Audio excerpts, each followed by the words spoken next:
मिळाला आणि महायुतीच्या सरकारमध्ये 4,000 कोटी रुपये आपल्या या पाचोरा विधानसभा मतदारसंघासाठी किशोरप्पांना आणले.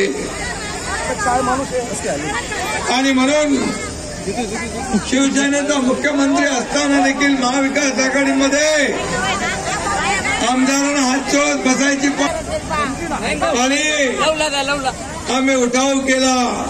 महाराष्ट्र विरोधी आहे, विकास विरोधी, स्पीड ब्रेकरचं सरकार उलटावून टाकले. गुलाबरावच्या भाषेत फरार.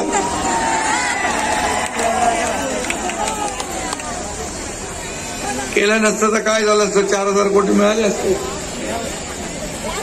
आणि म्हणून मला आठवतं शासन आपल्या दारी यावेळेस मी इथं आलो होतो आणि लोक भाव होता, भूमिका होती किशोरप्पाची. नेतृत्व असावं, किशोरप्पा सारखा असावा, लोकांच्या सातत्याने मदतीला धावून जाणारा असावा, घरात बसणारा नसावा.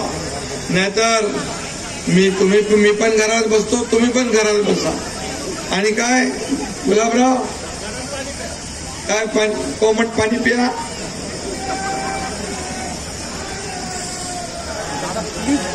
आणि तुम्ही घरात बसा, मी घरात बसतो. अरे कोविड करून पोटाची खळगी कशी भरणार. आणि म्हणून तेव्हा देखील किशोरप्पा लोकांमध्ये फिरला, कोविडग्रस्त लोकांना मदत केली, जीव धोक्यात घालून सगळ्यांना मदत करणारा किशोरप्पा काय, गुलाबराव काय, आमचे सगळे लोकप्रतिनिधी काय. आणि तुमचा एकनाथ शिंदे पण पीपी किट घालून हॉस्पिटलमध्ये लोकांची मदत करत होता. आणि त्यावेळेस मुख्यमंत्री काय करत होते ते मला माहित नाही, तुम्हाला माहित आहे, टीव्हीवर बघत होते तुम्ही. आणि म्हणून या ठिकाणी लाडकी बहीण माझी आहेत, मोठ्या प्रमाणात लाडक्या बहिणी आलेल्या आहेत. आता जिकडं जातो तिकडं लाडक्या बहिणींची संख्या माझ्या जास्ती असते, लाडक्या भावांची असते. लाडकी बहीण योजना केली, विरोधकांनी त्याला विरोध केला, म्हणाले खोटी आहे, फसवी आहे, ही बंद नाही, पैसे मिळणार नाही. जसे आम्ही 2 खात्यामध्ये 2 हप्ते भरले, लगे विरोधक म्हणाले पैसे लवकर काढून घ्या, नाही तर सरकार काढून घेईल. अरे एक तर तुम्ही सांगितलं मिळणार नाही. अरे सरकार देणार आहे, घेणार नाही. ही देना बँक आहे, लेना बँक नाही. हे हप्ते घेऊन जेलमध्ये जाणार सरकार नाही, तर हप्ते माझ्या लाडक्या बहिणींच्या खात्यात भरणार सरकार आहे. 5 हप्ते भरले आणि या नोव्हेंबरचा पण हप्ता आम्ही ऑक्टोबरमध्ये भरला, आचारसंहितेमध्ये बाधा येऊ नये म्हणून. कारण विरोधकांनी काळं मांजर घातला असता आडवा, म्हणून आम्ही नोव्हेंबरचा हप्ता ऑक्टोबरमध्ये दिला. आता तुम्हाला मी सांगतो, जसा 20 नोव्हेंबर होईल, मतदान होईल, तसा तुमच्या खात्यात डिसेंबरचा हप्ता येऊन जाईल.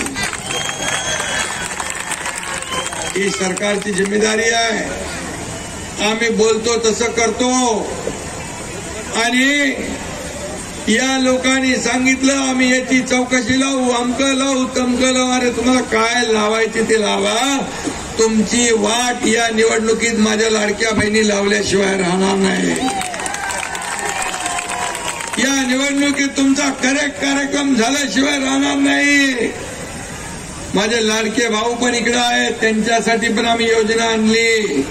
मुख्यमंत्री युवा प्रशिक्षण योजना, 10,000 रुपये महिन्याला, 6,000, 8,000, 10,000 आणि आता आम्ही वचननाम्यात पूर्ण 10,000 करून टाकले.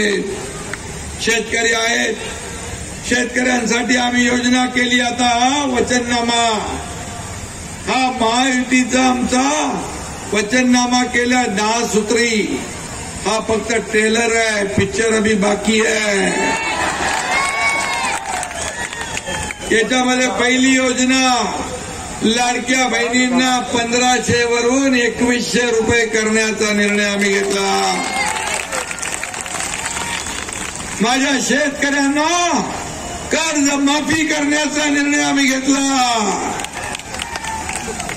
शेतकरी सन्मान योजना 12,000 होती. प्रधानमंत्री मोदीजींचे 6 आपले 6 ते 12च्या ऐवजी आता 15,000 रुपये मिळणार शेतकऱ्यांना. या राज्यात कुणी उपाशी झोपता कामा नये. भुकेलेला अन्न वस्त्र निवारा रोटी कपडा मकान देण्याचा निर्णय आम्ही घेतला.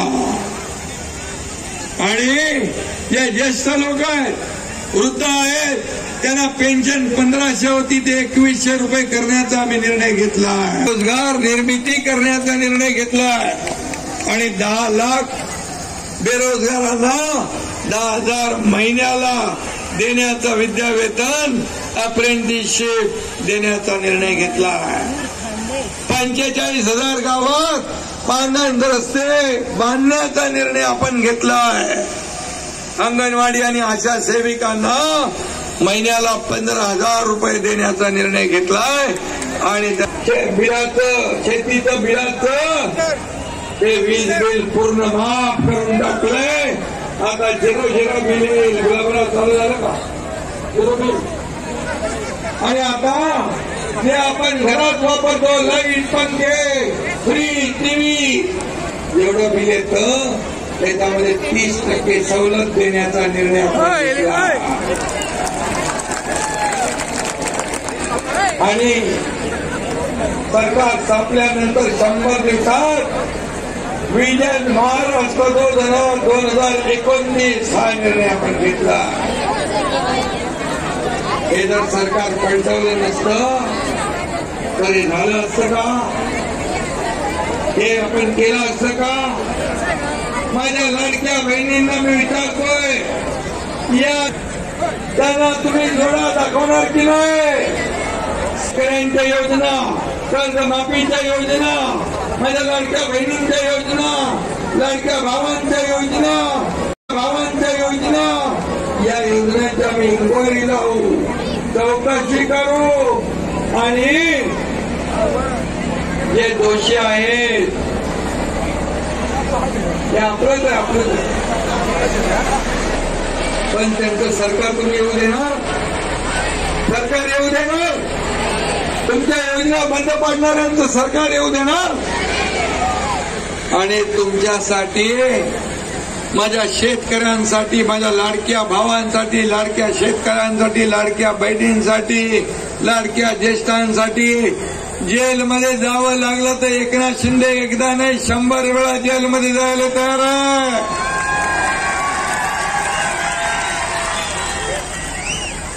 पण तुमच्यात हिंमत कुठे आहे? मनगटात ताकद लागते, त्याला धाडस लागतं, हिंमत लागते. आणि माझ्या महाराष्ट्रातली तमाम जनता तुमची या निवडणुकीमध्ये वाट लावल्याशिवाय राहणार नाही. फेक नरेटिव्ह पसरवून खोटे मतं घेता नंतर सांगता प्रिंटिंग मिस्टेक म्हणून आणि म्हणून हे फसवणारं फसवो जे विरोधी पक्ष. अरे बाबा टाइम आणि म्हणून हे आपला वचननामा चोरणार हे थांब बदलय. अरे बाबा ते हेलिकॉप्टर उडवले आता मला जायला लागेल बाहेर. दुसरं आलं दुसरं. हे अप्पा अरे बंद कर.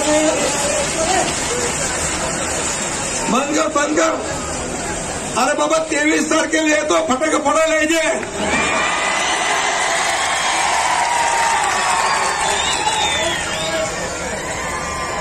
आणि म्हणून आपला वचननामा चोरला त्यांनी. आता महालक्ष्मी नावाची योजना काढली. अरे माझ्या या लाडक्या बहिणींना लक्ष्मींना तुम्ही नाराज केलंय. ही आता कडक लक्ष्मी बनवून तुमची पुरती वाट लावतीलच बघा. आणि याचा कॉपी केलेली आहे. कॉपी करून कोण पास होतो का? ओरिजिनल ते ओरिजिनल, डुप्लिकेट ते डुप्लिकेट. आणि म्हणून या ओरिजिनल माणसाला तुम्हाला मतदान करायचं आहे. करणार ना? अप्पा माझा मानसपुत्र आहे.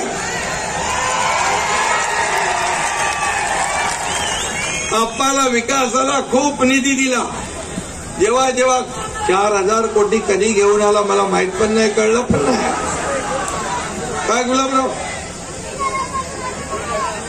पुढच्या टप्प्यात हा मतदारसंघ मी दत्तक घेणार आहे, दत्तक.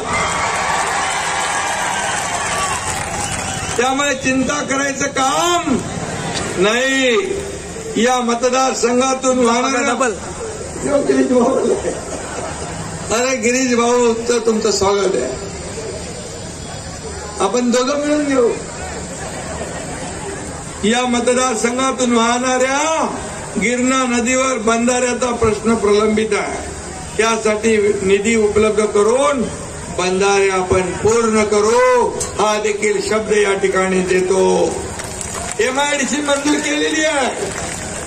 आता तिथं मोठे उद्योग येतील, रोजगार वाढेल, माझ्या या पाचोऱ्यातल्या तरुणांच्या हाताला काम मिळेल आणि तुम्हाला मुंबई पुण्याला नोकरीसाठी दगदग करायची गरज लागणार नाही. आणि म्हणून मी आपल्या सगळ्यांना एकच विनंती करतो, 20 तारखेला उठायचं आणि काय करायचं, पहिलं मतदार केंद्रात जायचं, मतदान करायचं. आणि माझ्या भाऊजींना पण सांगतो, तुम्ही पण सकाळी उठून पहिलं मतदान करायचं. कारण मग करतो, मग थोडं जेवतो, मग थोडं झोपतो, आराम करतो, असं केलं तर याला लीडनी निवडून आणायचंय ना. रेकॉर्ड ब्रेक विजय पाहिजे ना. कितव्यांदा निवडून येतो तू? तिसऱ्या. आता हॅट्रिक करायची आहे ना.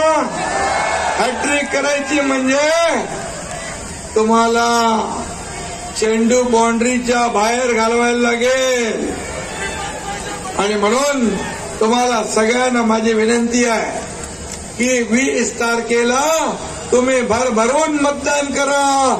आणि 23 तारखेला हा एकनाथ शिंदे इथं फटाके फोडायला, गुलाल उधळायला तुमच्यामध्ये येईल. धन्यवाद. जय हिंद, जय महाराष्ट्र.